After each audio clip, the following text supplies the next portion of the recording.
قرآن شریف ډیر د برکت کتاب دی چې د خدای خبرې دی او د خدای کتاب دی. قسم دی که د خدای نه با برکت ذات بل کېدی شي او د خدای د خبرو نه او د قرآن شریف نه د برکت خبرې او د برکت کتاب بل نشي کېدی. حضور پاک فرمایي که چا د قرآن شریف نه علاوه په بل کتاب کې هدایت لټاو نو دا گمراه دی. د حضور پاک مبارک حدیث دا د قرآن شریف شرح ده. ګورئ جدا شی نه دی او زمونږ فقه دا د قرآن شریف او د احادیثو نو ښکلې مسلې دي. نو درې څیزونه شو، یو قرآن شریف دا د خدای کلام او خبرې، یو د حضور پاک مبارک حدیث، او دریم نمبر فقه ده چې دا د قرآن او د حدیث نو ښکلې شوې مسلې دي. زمارو اوس قرآن شریف ډیر د برکت کتاب. برکت یې څنګه دی؟ که یو سړی تلاوت کوي نو ثواب دی پکې. حضور پاک فرمایي په یو حرف خدای پاک 10 نیکۍ ورکوي او بعضې صورتونو کې خاص فایدې دي. ګورئ نبی علیہ السلام فرمایي چې څوک سوره یاسین وایي سحر وختي د ده به خدای حاجت پوره کړي، بلکې حاجت نه حاجتونه به خدای پوره کړي. او حضور پاک فرمایي چې چام قرآن سورت یاسین یو ځل ووایي دله به خدای پاک د قرآن شریف د 10 ختمو برابر ثواب ورکړي. چې کوم انسان د ماښام نه پس صورت واقعه لولي دله به خدای پاک فقر ختمی، غربت به ختمیږي. او چې څوک د ماسخوتن سملی او آیت الکرسی وای د ده او د ده د کور او د ګاونډیانو د کورونو به هم خدای پاک حفاظت کوي. او دا رکوټي صورت په قرآن شریف کې سوره اخلاص مونږ او تاسو دا سوره اخلاص یاد لولو، قل هو صورت. حضور پاک فرمایي چې دا چا 3 ځله ولوس دله به خدای د قرآن شریف د پوره ختم ثواب ورکړي. او چې څوک 200 کرته سوره اخلاص اولولي د 50 کالو واړه ګناهونه به خدای معاف کړي. نورې فایدې پکې ډېرې زیاتې دي، لکه سورت فاتحه متعلق راځي چې دې کې شفا ده. او زه به اوس در یو مثال درکم چې تاسو به پیش. د حضور پاک صحابه کرام یو ځل په یو لاره روان، نو یو ګودرو د هغه ګودر هلکه لږ یو د هغه ګودر په خوا کې دیره شو، شپه پرې راغله. نو چې شپه پرې راغله نو دا خلکو نه اوبه ډوډۍ غوښته، نو خلک شومان غوندې ډوډۍ والا ورنه کړه. نو دی غریبانانو د صحابه د ګودر په غاړه ناره شپه تېره کړه. د صحابه خدای پاک مدد کوي، د کلي چې کوم مشر و هغه مار وچیچ. نو دی وله منډې ترړې والې خو سړی ښه کېده نه، نور هم زیاتېده. او اوس هم د مار او د لړم علاج بغیر د دم نه بل نشته دی. هغه زمانه کې خو نور علاجونه نو. نو چا ورته ویل لکه د ګودر په غاړه دا میلمانه دي، لږ سم غوندې سړي معلومیږي، دې ته وایو که دمګرې ورسره یي. نو دې میلمنو له رالل، نو ورته څه وایي؟ وی یا لکه زمونږ مشر مار لړم چیچلی دی او سعینا له بکل شیء. بخاري شریف کې حدیث دی، مونږ وله منډې تر ووالې ولا ينفعه شیء، هغه له څه فایده نه میلاویږي. نو هل فیکم من راق، تاسو کې څوک دمګر شته؟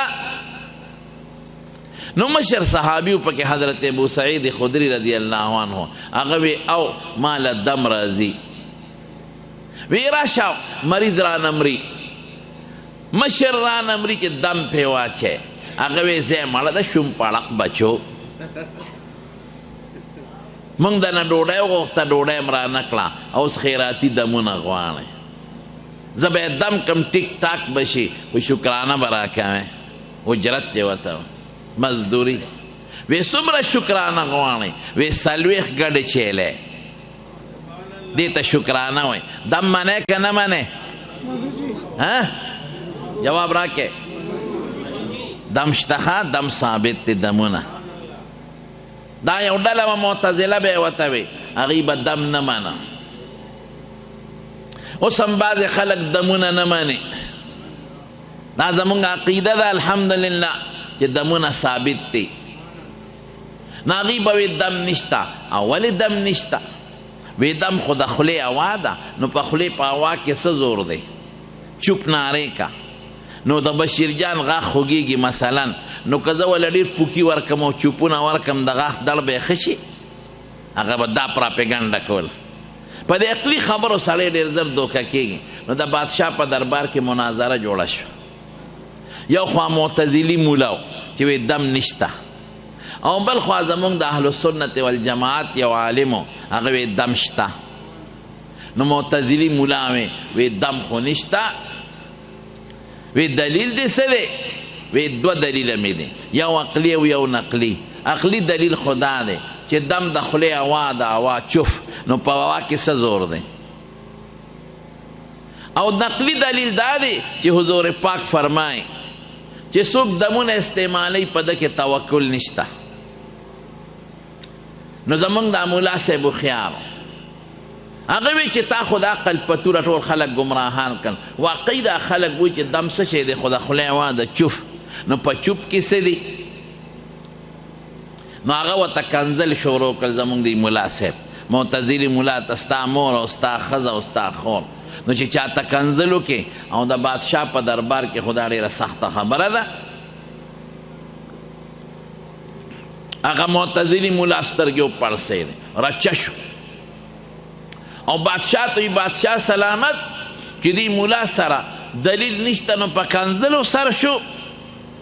او دا خو ستا بېعزتي وکړه چې ستا په دربار کې ما ته کنځل کوي. نو بادشاه له هم غصه ورله او کوتک ته یې ګوتې کړې. وی تا کنځل ولې وکړل او زما په دربار کې دی وکړل، بېعزتي دې زما وکړه پرېږدم دی نه. زمونږ ملا صاحب دی بادشاه سلامت دا ولې غصه شوې؟ سترګې دې وپړسېدې. او د دې معتزلي مولا هم سترګې وپړسېدې. وی کنځل دې ونه کړل، خور او مور به د چا وکنځې غصه به نه ورځي؟ څرمن دې وباسم. وی صاحب دا خو د ما د خولې نه هوا ووته، ته خو خپله وی چې په هوا کې زور نشته. دا خو هوا د خولې نه ووته، دا هوا زور دې ومنه او که دې ونه منه. د مارونو ابلیس څونه عبادت کړی دی؟ امام غزالی وی 80,000 کال عبادت یې کړی دی. څومره؟ 80,000. دومره لوی عبادت ګزار بل نشته د فرشتو نه ما سوا. او بره پشتو سره اوسېده، خو د خدای پوټې ټکې خبره ونه منله. الله ورته وی آدم علیه السلام طرف ته سجده وکړه او د خدای مقابله شروع کړه. خلقتني من نار وخلقته من طين. زه درته سجده څنګه وکړم؟ ابا واستکبر وکان من الکافرین. نو خدای پاک د هغه 80,000 کال عبادت په دې پوټې هوا لوکه په اوبو باندې. هوا خو د خولې نه هوا ماته پرېږده، د خولې هوا خو هوا بویه. نو حضور پاک دمونه اچولی دي، په صحابو بیا دم اچو. صحابي براغې نو لاړه مبارکه به د خولې نه راواغېسته او د مدینې په ځمکه به یې راښکه او د مریض په تندي به یې کش ورکه. وی تربت ارضنا بریقة بعضنا لیشفی سقیمنا باذن ربنا. لاړه زما خوره د مدینې مبارکه او د مریض په تندي را کاږم، خو شفا به څوک ورکوي؟ شوق جواب به شوق سر راکوي.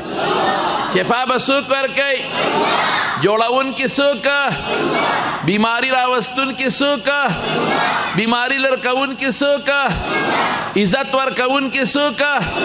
عزت لرې کوونکي څوک؟ بچي اخیستونکي څوک؟ دا د خدای صفت دی. ګورئ ذهن کې واچوئ، دا خبره عقیدې سره تعلق لري. که یو سړی واده وکړي او بچي نه کېږي، دی به ډاکټر نه بچي غواړي که خدای نه؟ جواب راکې. دی به مولا صاحب نه بچي غواړي که الله نه؟ دی به پیر صاحب نه بچي غواړي که الله نه؟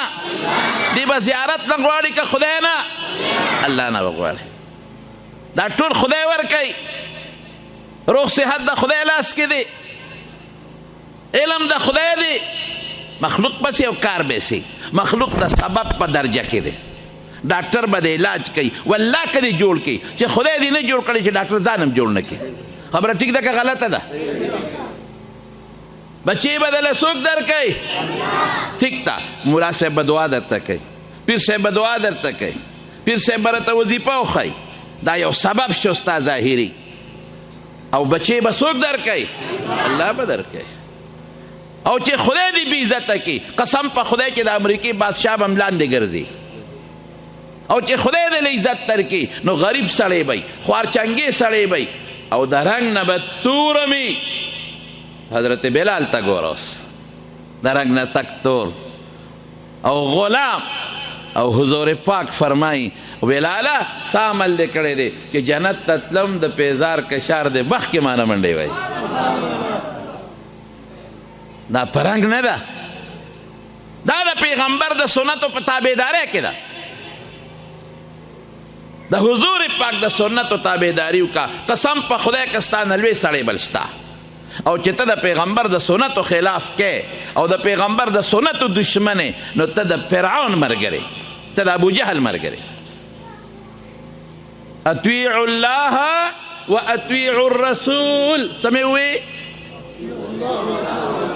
یاد دې درته که نه؟ معنی څه ده؟ د الله تابعداري وکړه. دویم نمبر د رسول الله مبارک تابعداري وکړه.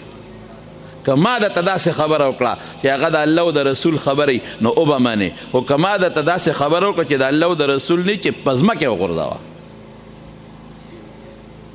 دولت مال د چا په اختیار کې دی؟ راکه جواب. باران د چا په اختیار کې دی؟ بندول د چا په لاس کې دی؟ او دا دومره یخني او ګرمي راوستل د چا په لاس کې دی؟ او که موږ دا غواړو چا نه به غواړو؟ دقه عقیده ټیک مضبوطه د کلک او نیسه. تکلیف وخت کې قرآن وایي وَإِن يَمْسَسْكَ اللَّهُ بِضُرٍّ فَلَا كَاشِفَ لَهُ إِلَّا هُوَ. قرآن وایي، زه نه وایم، آیات مې راته وایي وَإِن يَمْسَسْكَ اللَّهُ بِضُرٍّ فَلَا كَاشِفَ لَهُ إِلَّا هُوَ. تکلیف وی زه رسوم او چې راولم لړکۍ به څوک؟ شوق سره جواب راکوئ. وَإِن يُرِدْكَ بِخَيْرٍ فَلَا رَادَّ لِفَضْلِهِ. الله وایي چې زه درته خیر رسوم، قسم په خدای که د خدای خیر څوک بند کړي، د خدای خیر ته څوک بند تړلی شي؟ جواب راکړه تړلی شي؟ هیرونو ډاکټر چې ناجوړه شي ځان جوړولی شي؟ ډاکټران ولې مري؟ د امریکې بادشاه چې ناجوړه شو ځان بچ کولی شي؟ نشي بچ کولی. که زه ناجوړه شم والله چې خدای ته به چغې وایم. حضرت آدم علیه السلام ورته چغې والی دي. د ټولو پیغمبرانو نیکه چې دنیا ته راغی نو څه وایي؟ ربنا ظلمنا انفسنا، ربنا ظلمنا انفسنا وان لم تغفر لنا وترحمنا لنكونن من الخاسرین. او حضرت نوح علیه السلام چاته چغه وایي؟ وایه که نه؟ شوق سره جواب راکوه. رب لا تذر على الارض من الكافرین دیارا. ربا د کافرانو خو زما ډېره بې عزتي وکړه. پیغمبر د پیغمبر چاته محتاجه؟ جواب راکوه الله ته. رب لا تذر على الارض من الكافرین دیارا. خدا چې په دا ځمکه خو کافر له یو کور پرې نه دی. انک ان تذرهم یضلوا عبادک. خدای کته جمدی پرې دی دا شته مسلمانان گمراهان کوي. ولا یلدو الا فاجرا کفارا. او خدای چې بچی راوړي ما خو بچی به نیکان مسلمانان پیدا شي، هغه بچیم ټول کافران. نو چاته چغه والد وایا؟ الله ته. او حضرت ابراهیم علیه السلام چاته چغه وایي؟ او حضرت موسی علیه السلام چاته چغه وایي؟ او حضرت عیسی علیه السلام چاته چغه وایي؟ او د دوالو جهانو مبارک سردار چې د ټولو پیغمبرانو لوی پیغمبر او د ټولو پیغمبرانو سردار او د هغه نه پس نه بل پیغمبر به راشي او نه راغلی دی. او په ټول مخلوق کې په خدای ګران چې کلم تکلیف پېښ شوی دی چاته چغه والی ده؟ د عقیده ټینګه کې دم به منو چې څوک دم نه مني دا ګمراه دی. منو به دم که نه به منو؟ ولې؟ حضور پاک اچولی دی، زما ښکلی مبارک پیغمبر اچولی دی. حضرت حسن او حضرت حسین ته وایي دلته راشئ بچې دمومم اعیذکما بکلمات الله التامات من شر ما خلق وشر كل شیطان وهامة وعين لامة بچه وی پدې دم به ابراهیم علیه السلام خپل دواړه زامن حضرت اسماعیل علیه السلام او حضرت اسحاق علیه السلام دمول. ګوره ابراهیم علیه السلام هم دم اچولی دی.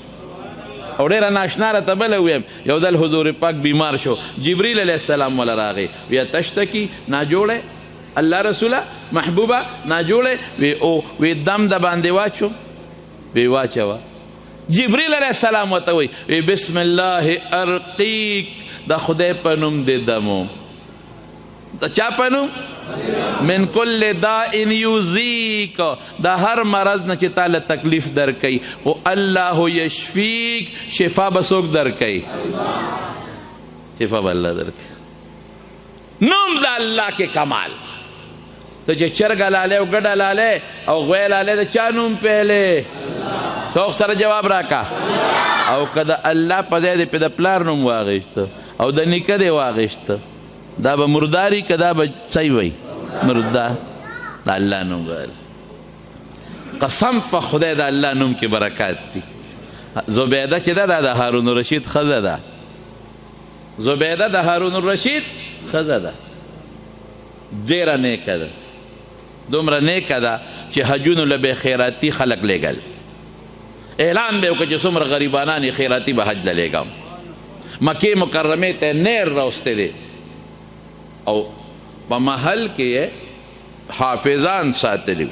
د هغې دا طریقه وه چې زما په محل کې د کلرک نه والا، بابونه والا، ډایرکټر او سیکرټري تر کلاس فور او جاروکخ او بشتي نه والا، دا به ټول د قرآن شریف حافظان دي.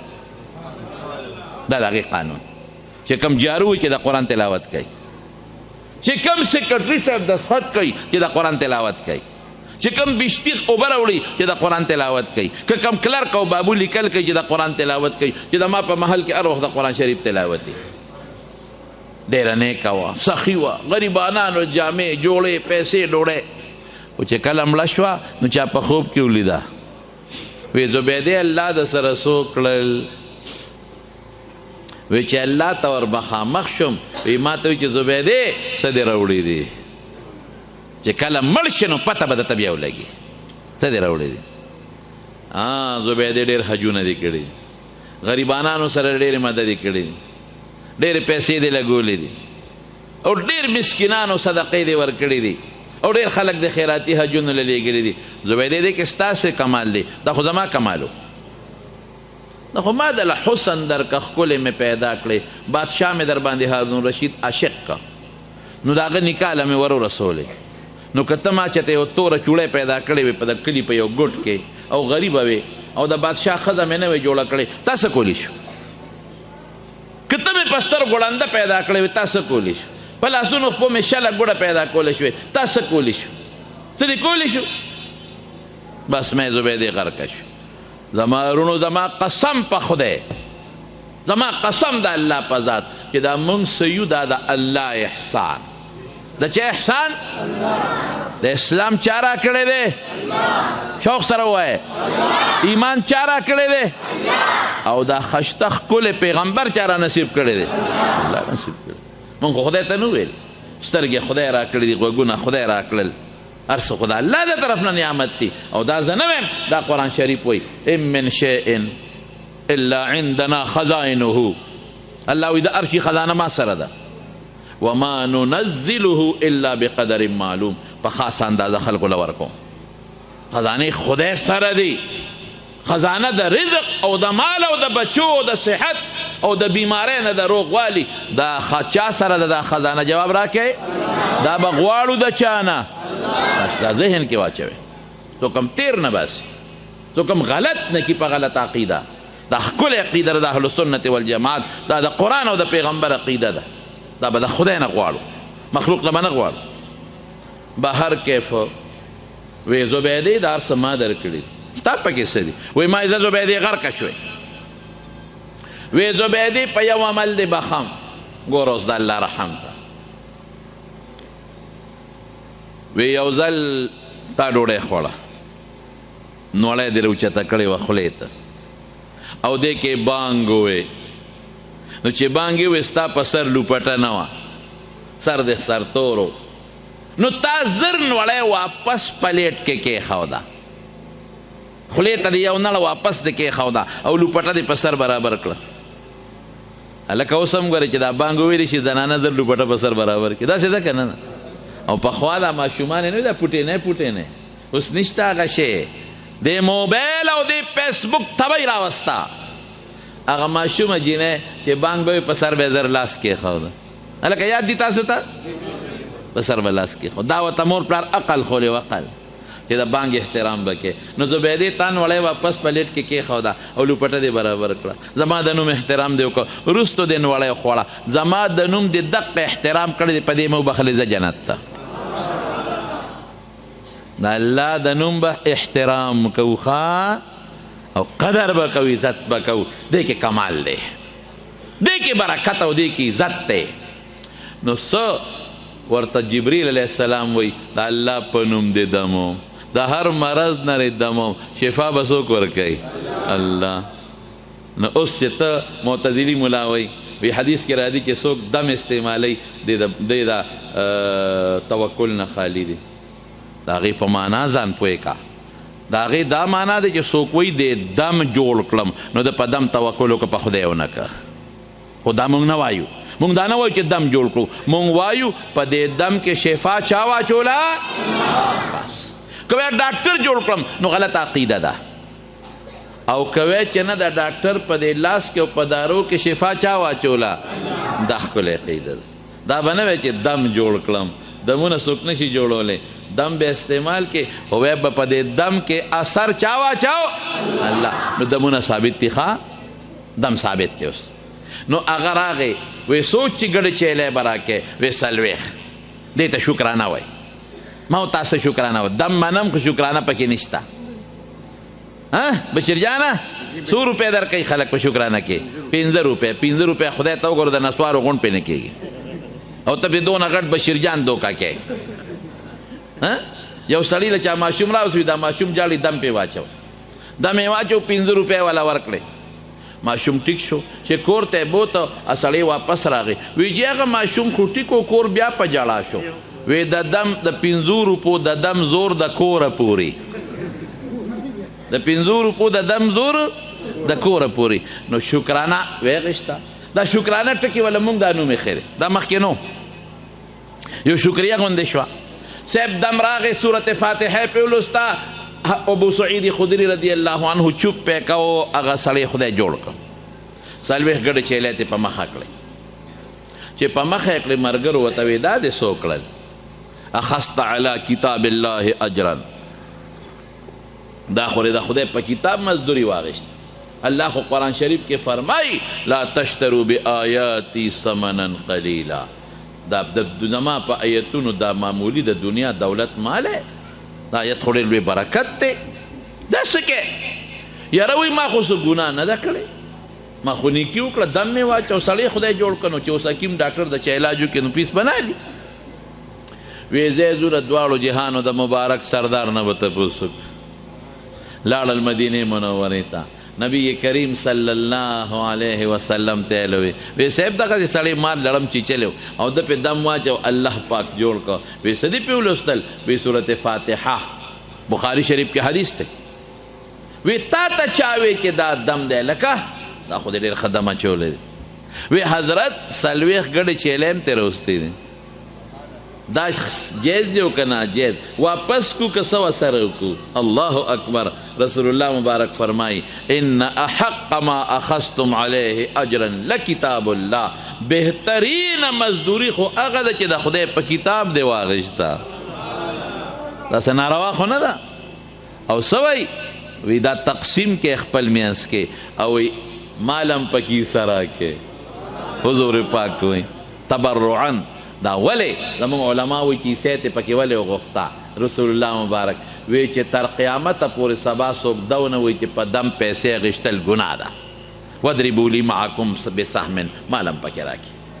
اوس چې ته وایې چې قرآن کې الله وی ماله په قرآن پیسې، نو د دې ګڼ جوابونه دي، خو زه آسان جواب درته وایم چې تاسو پې پیش. د هر عمل دوه روخی، یو ته عزیمت وی بل ته رخصت وی. که یو سړی په سفر دی لا ورته د رمضان میاشت دی او دې روژه نیسي، د عزیمت دی که طاقت لري.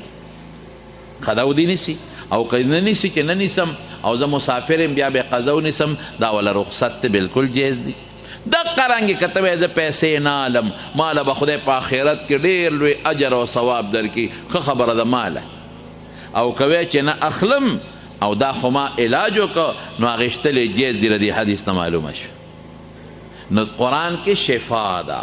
وننزل من القرآن ما هو شفاء ورحمة للمؤمنين ولا يزيد الظالمين الا خسارة. قرآن کې الله وی چې قرآن شفا ده، هم د هدایت شفا ده، د گمراهۍ علاج دی پکې، د بيدینۍ علاج دی پکې، دینداری پیدا کوي په سړي کې، هم ظاهري شفا ده. نو قرآن ډیر د برکت کتاب دی زمارونو، ډیر د برکت کتاب. اوس بستا په ذهن کې و سوال راځي، د هغې جواب درته کوم. ذهن کې به د سوال دا راځي چې مولوي صاحب زه خو هر سهار سوره یاسین لولم خو زما حاجت خو پوره نه شو، زه خو ماښام سورت واقعه لولم نو زما فقر او فقه خو ختمه نه شوه، او مولوي صاحب زما خو مور ناجوړه ده او سورت فاتحه لولم او چوپ کوم به خو جوړه نه شوه. زما رونو خبره باندې ځان پوه کې. یو جسمانی څیزونه دي هغه عقیده نه غواړي، لکه د اوبه زسکم د عقیده نه غواړي، که عقیده مې پېشته که نشته نو زما مری به یخی او تنده به ختمی. او یو روحانی څیزونه دي، روحانی څیزونه کلکه مضبوطه عقیده غواړي. او زه به د هغې یو مثال درکړم چې تاسو به پیش.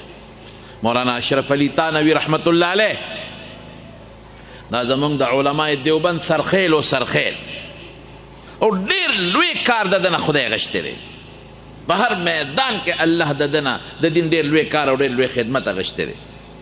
د هغه یو کتاب د تسهیل المواعظ یو واقع پکې لیکلی دی. یو ملا صاحب به د جمعې تقریر کا، نو یو ځل یې د جمعې په ورځ د بسم الله الرحمن الرحیم فضیلت بیانه.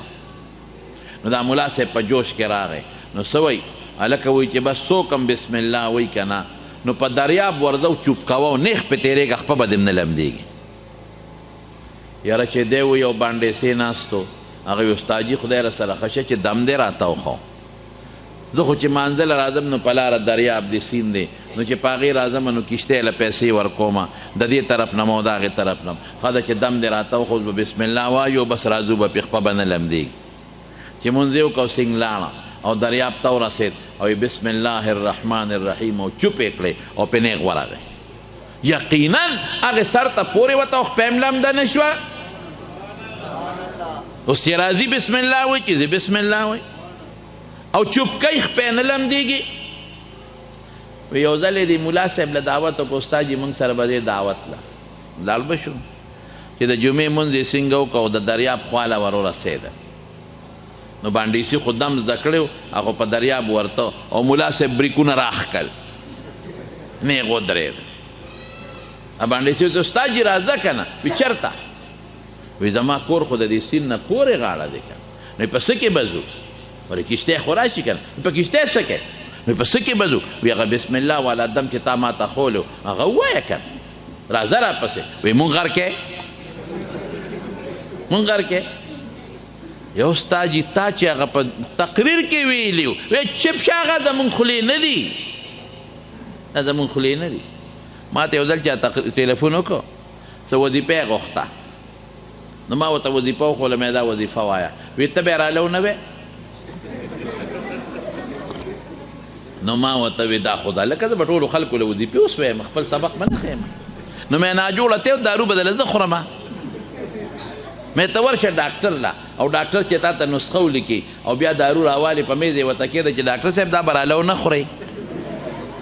نو مې هغه سره چې هغه کم سټسکوپ دی دا مازدیګر به پې دله ووایي چې زه به ستا دا ما له خوا اتیا مریضان راځي نو زه به د کم مریض دارو خورم او ناجوړه تی دارو به زه خورم. نو مې بیمار تی او وظیفې بدله زه ویم. یاره وایي زمونږ هغه خولې نه دي. نو ای ما ته وایي مې به ستا خوله جوړ بس د نسوارو خوټکڼۍ ده، هغه خوله نه ده، صرف نسوار پکې چې مې دا. یاره وایي زمونږ خوله مې نوم به د خدای الې که نه؟ یو کلمه پې وایه که نه؟ او درود شریف پې وایه که نه؟ او نو مې وظیفه هم پې وایه که نه؟ زما رونو خبرې ته متوجه شه. نو خبره مې دې پورې کوله چې هغه استاد جي ورته وایي زمونږ هغه خولې نه دي وایي استاد جي داسې نه کېږي تا دم خولی دی او زه پې هغې وخت نه لګیا یم عمل پې کوم راکه ماله لاس که زه ډوب کړم مه راځه راپسې او که دې ډوب نه کړم راځه استاد جي وایي ښه ابانډې سې ته مخکې استاد جي ورپسې دی هغه وایي بسم الله الرحمن الرحیم او چپ یې کړئ اپې نیغ روان داسې لکه په موټر وی چې سړی ځي او استاد جي خپې داسې داسې کېږي استاد جي خپې ټینګې که ګورې غر کېږي دا ولې دې کې نکته شوه مولانا اشرف علي صاحب وایي چې چا دم خولی دی د هغه یقین مضبوط نه دی یریږي او چې چا زده کړی دی د هغه یقین مضبوط دی پې نیغ روان دی نو روحاني اسبابو کې عقیده او یقین ډېر ضروري شی دی چې ته وایې چې فاتحه کې شفا ده په دې کلک یقین وساته دا د رسول الله مبارک د خولې خبره ده کلک یقین وساته ته ګوره چې شفا ده که نه ده خو چې تا خو پنځه ګولۍ مو خورې صورت فاتحه دې مو وایي نو خو عقیده دې ټیک نه ده برابر نه ده نو زما وروڼو قرآن ډېر د برکت کتاب د چا کلام او جواب راکا چوک سره وایا په چا راغلی دی په رسول الله صلی الله علیه وسلم ټول وایه صلی الله علیه وسلم او زمونږ ستاسو د هدایت لپاره زما قسم په خدای د قرآن نه که بهترینه نسخه بله شته رسول الله مبارک فرمایي وی الله ته چې بنده ډېر نږدې کېږي په قرآن به نږدې کېږي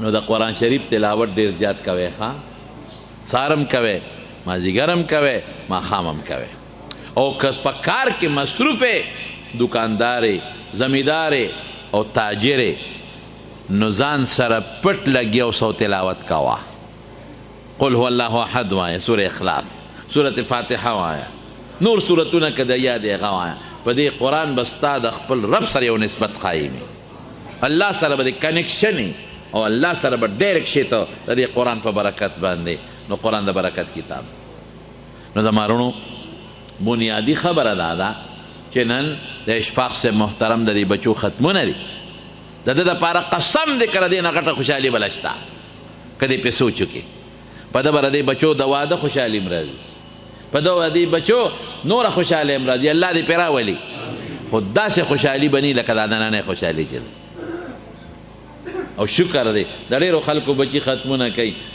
خو څه چل وکړي هغه د 10 روپو چپس ویپس راوړي او بس هغه په ماشومانه وویشي هغه د 50 روپو الوګان ملوګان هغه پرې کړی راوړي په خلکو نولي او صاحب دا پتاسې متاسې راوړي په خلکو نولي نه دا پروګرام دو که دا بشیر جان راغلی دی به نعتخواني کوي زموږ محترم رور پیر صاحب محترم دی هغه به راته بیان کوي او مام د تر دین خبرې وکړئ څونه مجلس مبارک شو او خیرات صدقه کوي په هغې به م انشاءالله دله خدای اجر او برکت ورکوي نو تاسو چې څومره زما وروڼه یې دوستان یې مسلمانان یې او څومره شوق سره الحمدلله تاسو رالی زړه کې د خدای او د الله د رسول مینه ده انشاءالله العزیز نو تاسو به دا مهرباني کوئ په قرآن به خوشحالي کوئ او دا فیسبوک او دا موبایل د دې نه د خپل بچي لږ محفوظ ساتئ پخوا چې به مونږ جیب ته ګوتې کړې نو تسبیح بار چا سره په جیب کې پروت وي چې رو به یې ویستې خدای به ورته یاد شو اوس چې جیب ته ګوتې دننه کي په دا مردارې ګوتې ولګي نو چې راوی باسي نو بس یا فیسبوک کوه یا تصویرونه ګوره یا پې ډمې ګوره یا پې سندرې ګوره یا پې بربند څیزونه ګوره دا سترګې خدای مونږ له دې له راکړي دا غوږونه مونږ له الله دې له راکړي دي نو بچي راولې دا د فیسبوک او د موبایل مینه پې مه کوئ راولې سهار وختي پې قرآن تلاوت کوئ مازدیګر یې ځان سره کېنوئ د قرآن تلاوت کوئ ماسخوتن یې کېنوه بچې راشه یو پو سبق راته ووایه ته ګوره کور کې به دې برکت وي ډېر دوستان لګیا دي چې کور کې برکت نشته رزق کې برکت نشته نو په رزق او کور کې برکت به کم دی نه لاړ شي چې ته د کور او دی او ماشوم دې ټول فیسبوک ګورې او بربنډې جنکۍ ګورې په دې خو الله خفه کېږي که الله چې خفه کړو مونږ به خفه یو الله چې خوشحاله کړو مونږ به خوشحاله یو